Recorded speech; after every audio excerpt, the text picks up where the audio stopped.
To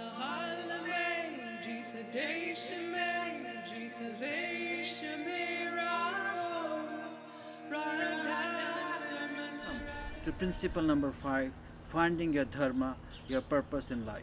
Because there's only one of you who is so unique with your experiences, your capabilities, and your talents, and there's nobody else like you. So finding your dharma is very, very important.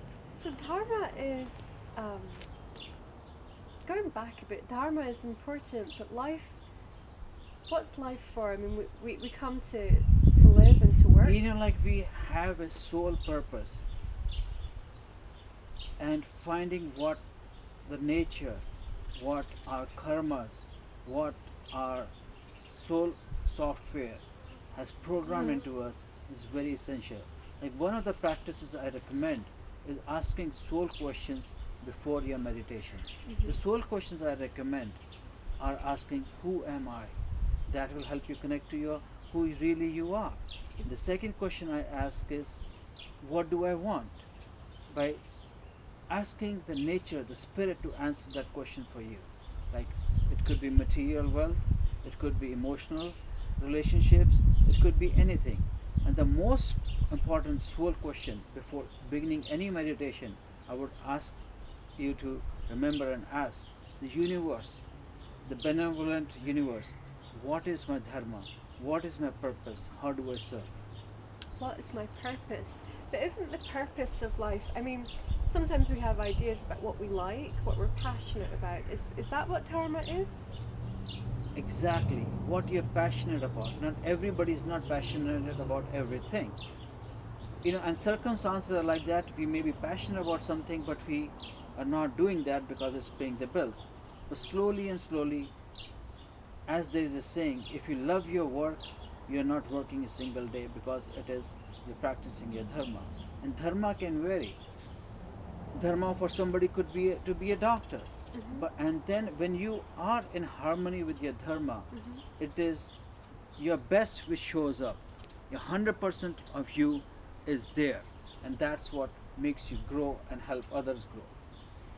So the relationship between Dharma, between passion and wellness, I mean, at the end of the day, we all because by practicing your dharma, you have no stress. Every moment you're working or you're not working, you enjoy it. The passion, the joy shows in you when you are practicing your dharma. For example, my dharma was to be a speaker and an author. I feel energized, I feel strong, vibrant when I'm speaking, when I'm helping others. That's interesting. I want to just, an idea though.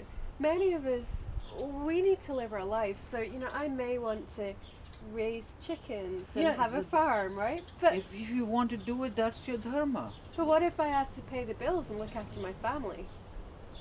It could be a simple thing as chickens, but raising chickens, you could be owning a full chicken farm, and that will help you pay the bills.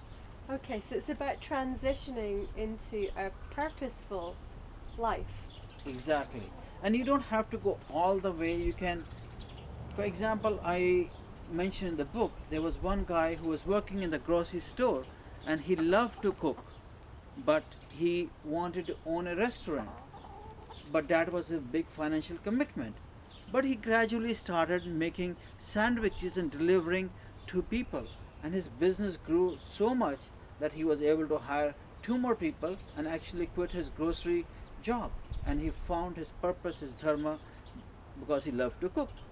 So I want to ask you something. So many of us live life believing we have a dream, a true purpose, a passion that would make us happy, maybe a chicken farm, maybe a wellness centre, maybe a book. But we get caught in having to live the life we've got. We often feel, I've got the life I've got, I have to make do, I have responsibilities. Are you saying that has an effect on my wellness?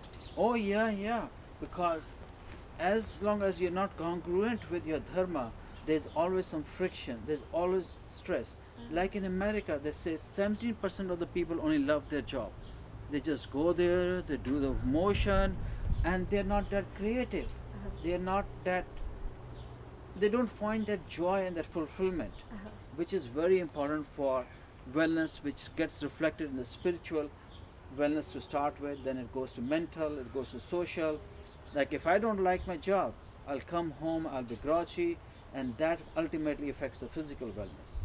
So I think as a doctor you'll know there's a relationship between your immune system and how happy you are at work and Oh yeah, there's a new science which is coming up, neuropsychoimmunology, where how you think, how you behave affects the immune system, especially in the chakras. Mhm. Different immune systems affected by different chakras are basically where the consciousness and the matter meets. Mhm. Like in my own personal experience, I had experienced stress at the second level, and my immunity was low at the second chakra level. Mhm. I developed prostate cancer. Wow. So living a life on purpose is really important because it's a way of strengthening our immune system. Yeah, that's what I said. It starts with spiritual effects, then it goes to mental, social, and finally, even if it goes grossly manifesting. So this is really interesting because if I have a passion, is knowing my dharma just knowing what makes me excited? Is there a difference between my dharma and what I'm good at, for example? Or are they one and the same thing? They're not necessarily one and the same thing. Hmm. I'll ask you one simple question. If you had no worry about money, or you could do whatever you wanted to do, like a genie was asking you that, Mhm. what would you like to do? Oh, I would like to write. See, that is something, is your dharma, is your purpose, when you Right. don't have to worry about it. But you can continue with your regular job right now, start a simple blog, start writing in the blog, and see where the universe takes you.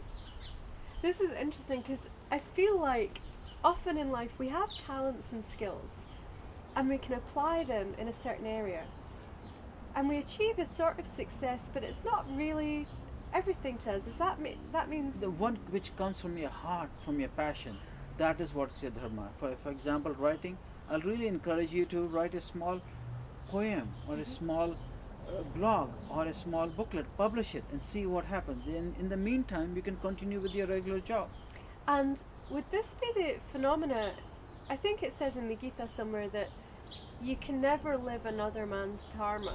Yeah, Gita, you brought it away nicely. It's a very ancient book of wisdom. Mhm. Actually, it is a song of wisdom Mm. where Arjuna, who was on the battlefield and he got cold feet, to Mhm. use today's terminology, that I don't want to be a warrior, I don't want to kill my relatives or my friends. Right. And then Krishna, a divine being, told him, no, you have to follow your dharma. It is your dharma to be a warrior, Mhm. to kill these people even if they are relatives, for that's what the time and the circumstances warrant you. So sometimes our dharma is going to push us way beyond our comfort level. It's not always doing what we like. Exactly. And so this is the fascinating thing to me is sometimes we're very good at doing something and we do it, and yet it doesn't turn out quite as successful as we know we're capable of. Would Yeah. that be a sign that we're not living our dharma? Success is something which you, as I talked in the principle of detachment, you only have a right to your action, Mhm. not to the results.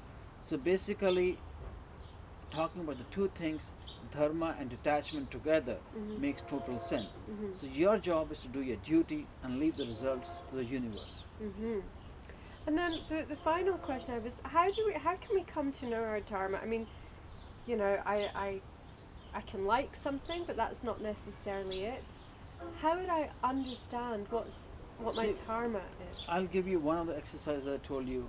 Close your eyes and meditate and try to think, if everything was possible for you, what would you like to be? That's one exercise. And second thing is, I call it a self brainstorming. Go to your childhood and start writing in all the things you wanted to do in your life, Mhm. and then meditate. Have your subconscious mind help you answer the questions. Today start with 20 lists. Tomorrow meditate again and narrow it down to 5. It could be a soldier, it could be a nurse, it could be a poet, it could be a chef, or it could be a chicken farmer. Slowly and slowly narrow it down what connects you to your heart, not to your brain. And do we each have a unique purpose? I mean, There's only one of you. That's why the dharma comes into being. Not one shoe fits everybody. So finding your purpose, because you come with unique karmas, you come into this world with a unique talents, and you come out with unique experiences, which only you can help serve the humanity and the world and the universe as a larger picture.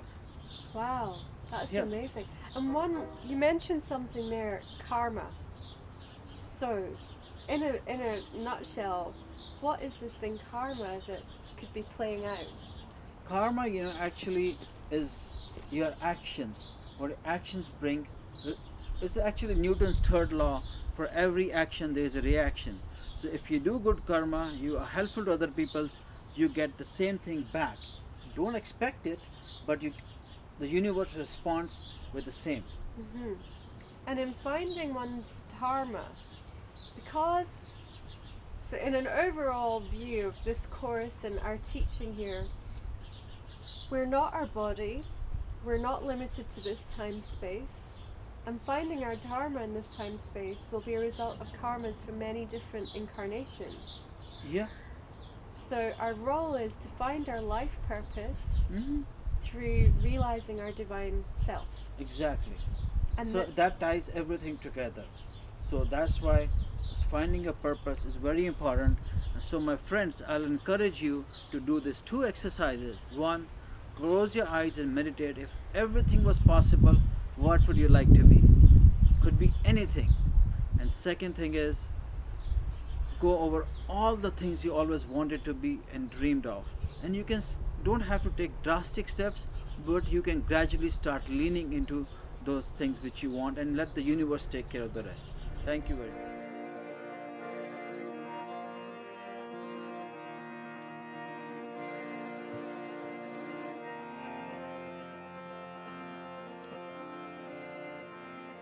Jisa halame, jisa deishame, jisa veishame.